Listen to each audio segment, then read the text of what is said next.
कहा जाता है कि कदीम जमाने में एक वकील और एक सखी एक साथ सफर पर रवाना हुए।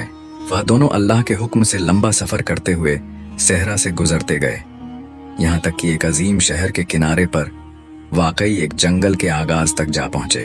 वहां उन्होंने एक बड़ा दरख्त देखा जिसका साया दूर तक फैला हुआ था। सखी ने वकील से कहा, आओ आज रात यहाँ आराम कर लेते हैं, फिर सुबह शहर में दाखिल होंगे। वकील ने इस पर रजामंदी जाहिर की और दोनों दरख्त के साए तले बैठ गए। फिर सखी ने अपना खाना निकाला और वकील से कहा, पहले हम मेरा खाना खा लेते हैं और जब रात हो जाएगी तो तुम्हारा खाना खाएंगे। मगर जब सूरज गुरूब हो गया और अंधेरा छा गया तो वकील ने दिल में सोचा, सफर अभी तवील है, अगर सारा खाना खा लिया तो आगे भूख में क्या होगा।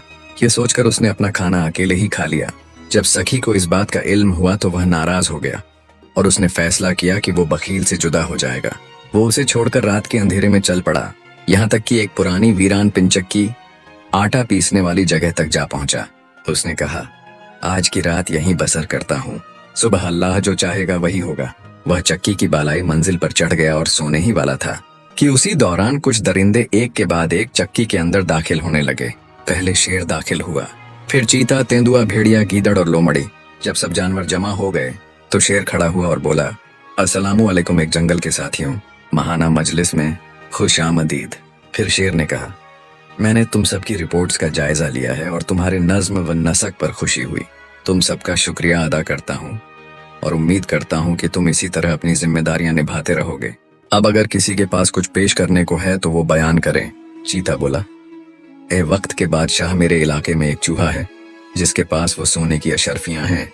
वो हर सुबह सूरज निकलते ही एक एक करके उन्हें सूरज में रखता है और 1 घंटा बाद वापस रख देता है। मुझे नहीं मालूम वो ऐसा क्यों करता है। फिर तेंदुआ बोला, ए अक्लमंद बादशाह, मेरे इलाके में इंसानों का एक बादशाह रहता है। वो बहुत मुनसिफ है और छोटा बड़ा सब उसकी बात मानते हैं, लेकिन उसकी एक बेटी है जो सख्त बीमार है और तबीब आज आ चुके हैं। बादशाह ने ऐलान किया है कि जो शख्स शहजादी का इलाज कर देगा वही उसका शौहर बनेगा, और उस बीमारी का इलाज एक मखसूस मुर्गी के अंडे में है जो फला इलाके में रहने वाले एक गरीब किसान के पास है। फिर भेड़िया बोला, ए अदलब इंसाफ के बादशाह, मेरे इलाके में एक ऐसा दरख्त है जिसकी शाखें आसमान से बातें करती हैं और जड़ें जमीन के अंदर बहुत गहराई तक जाती हैं, मगर वह दरख्त फल नहीं देता क्योंकि उसके नीचे एक बड़ा खजाना दफन है जो इतना वसी है कि आपके दरबार में भी ना समा सके। फिर गीदड़ बोला, ए आली मर्तबत बादशाह, इंसानों ने हमारे और मुर्गियों के बीच एक बांट लगा दी है। भूख की शिद्दत से मेरी कौम निढाल हो गई है, यहाँ तक कि नन्हे गीदड़ अब फल खाने पर मजबूर हो गए हैं और सब्जियां भी भूख से खत्म हो चुकी थीं। फिर भेड़िया बोला, ए बादशाह, जंगल आपकी वसत सब्र से रियाया हमेशा फायदा उठाती रही है, मगर मेरे इलाके में शिकार बहुत बढ़ गया है और रियाया बनी आदम के जुल्म की शिकायत कर रही है। ये दुश्मनों के सरों को झुकाने वाले, उनकी फरियाद पर तवज्जो दीजिए क्योंकि हमने आपको हमेशा जमीन का मुहाफिज पाया है। यह सब बातें सुनकर सखी शख्स जो चुपचाप ऊपर छुपा हुआ था सांस रोके हुए बैठा रहा कि कहीं दरिंदे उसे ना देख लें। जब रात बीत गई और सुबह तुल्लू हुई तो तमाम जानवर अपने अपने रास्ते चले गए। शेर सबसे पहले निकला, फिर बाकी जानवर पीछे पीछे निकल गए। तब सखी शख्स नीचे उतरा और उस जगह गया जहां चूहे का जिक्र चीते ने किया था। उसने देखा कि चूहा वाकई एक एक करके सोने की 100 अशर्फियां निकाल रहा है और सूरज में रखकर 1 घंटे बाद वापस रख देता है। तब सखी ने एक पत्थर उठाया और चूहे पर मारा जिससे चूहा भाग गया। फिर उसने सारी अशर्फियां इकट्ठी की और रवाना हुआ उस गांव की तरफ जहां वो किसान रहता था जिसके पास मखसूस मुर्गी थी। जब वो वहां पहुंचा तो देखा कि मुर्गी वही है जैसा तेंदुए ने बयान किया था। उसने किसान से मुर्गी खरीदने की ख्वाहिश जाहिर की और 10 सोने की अशर्फियां पेश की। किसान को यकीन नहीं आया कि एक मुर्गी इतने कीमती दामों बिक सकती है। उसने फौरन सौदा कबूल कर लिया और मुर्गी सखी को दे दी।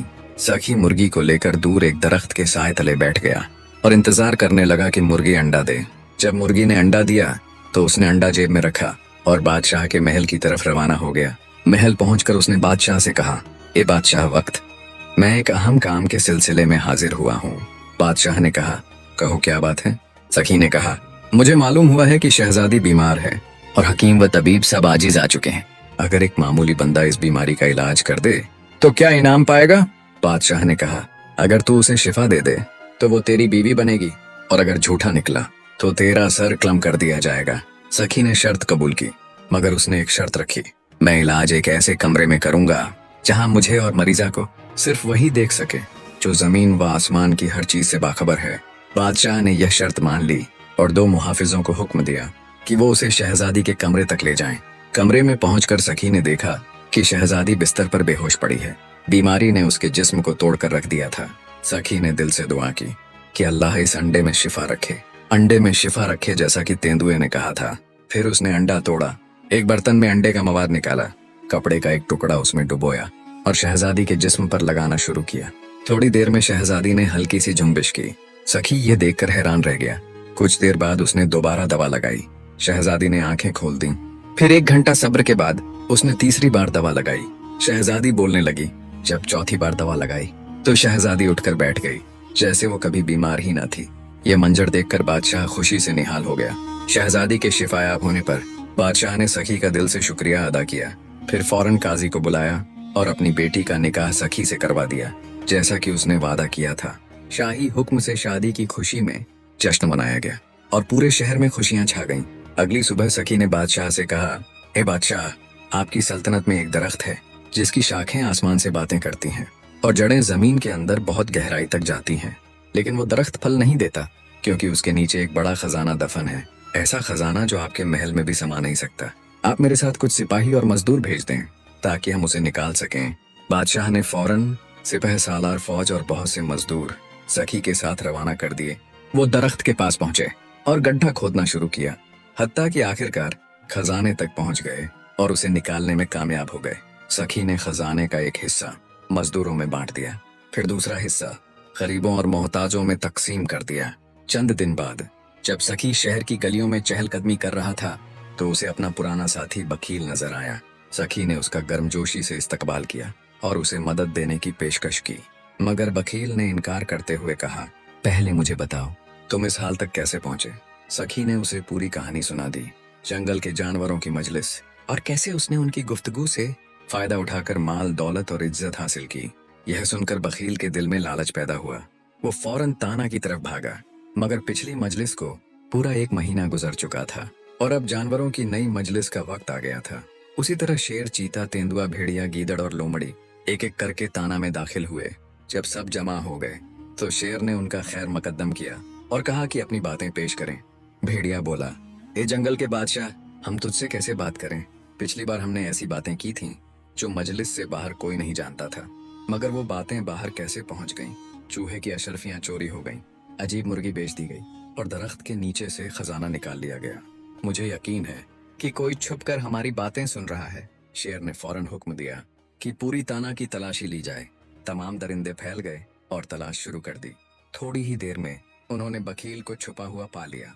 उन्होंने उसे मार डालने की कोशिश की, मगर वकील बड़ी मुश्किल से अपनी जान बचाकर भाग निकला, हालांकि वो शदीद जख्मी हो चुका था।